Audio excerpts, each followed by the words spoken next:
Cleopatra রূপ দিয়ে নয়, এই এক অদ্ভুত কৌশলে সবাইকে বশ করতেন।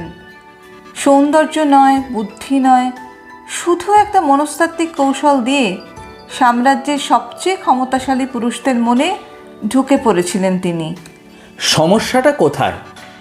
আপনি কি কখনো খেয়াল করেছেন যে কিছু মানুষের সঙ্গে কথা বলার পর মনে হয় ওরা আপনাকে সত্যিই বোঝে, আর বাকি সবাই শুধু শুনছে কিন্তু শোনে না?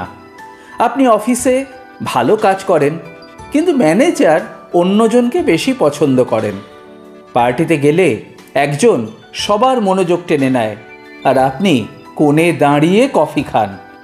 এটা কি তার সৌন্দর্য, না ভাষার জাদু? না, এটা সম্পূর্ণ অন্য কিছু। ক্লিওপেট্রার আসল অস্ত্র। ক্লিওপেট্রা 9টি ভাষা জানতেন, এটা অনেকেই জানেন, কিন্তু আসল রহস্য হলো তিনি যার সামনে বসতেন তার মতো করেই কথা বলতেন, তার ভঙ্গিমা নিতেন, তার আগ্রহে আগ্রহী হতেন। এই কৌশলের নাম মিররিং এবং সাপোর্ট।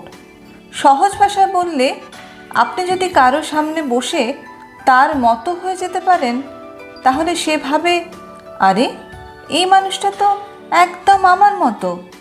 আর মানুষ সবচেয়ে বেশি ভালোবাসে নিজেকেই। মিররিং এফেক্ট 2008 সালে নিউ ইয়র্ক ইউনিভার্সিটির গবেষক টানিয়া চার্টার্ড একটি গবেষণা করেন। তাতে দেখা যায় যে মানুষ অন্যের ভঙ্গিমা বা কথা বলার ধরন নকল করতে পারে, সে ব্যক্তি অজান্তেই ওই মানুষটিকে বেশি পছন্দ করে এবং বেশি বিশ্বাস করে। মানুষের মস্তিষ্কে মিরর নিউরন নামের একটি ব্যবস্থা আছে, যা নিজের মতো কাউকে দেখলে সঙ্গে সঙ্গে তাকে নিরাপদ মনে করে। এটাকে বলা হয় মিররিং এফেক্ট। ক্লিওপেট্রা 1000 বছর আগে এটা জানতেন, যেটা আমরা এখন গবেষণায় প্রমাণ করছি। একটা গল্প বলি।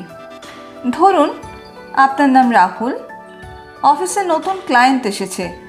সে একটু গম্ভীর, ধীরে ধীরে কথা বলে আর হাত গুটিয়ে বসে থাকে।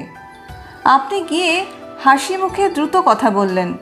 ক্লায়েন্ট ভাবল লোকটা উড়নচণ্ডী। কিন্তু আপনার পাশের কলিগ সুমন গেল। সে একটু থেমে থেমে কথা বলল, শান্তভাবে বসলো, ক্লায়েন্টের মতো করে একটু সামনে ঝুঁকলো। ক্লায়েন্ট ডিল দিল সুমনকে। সুমন কি বেশি সুন্দর ছিল, না বেশি জানতো?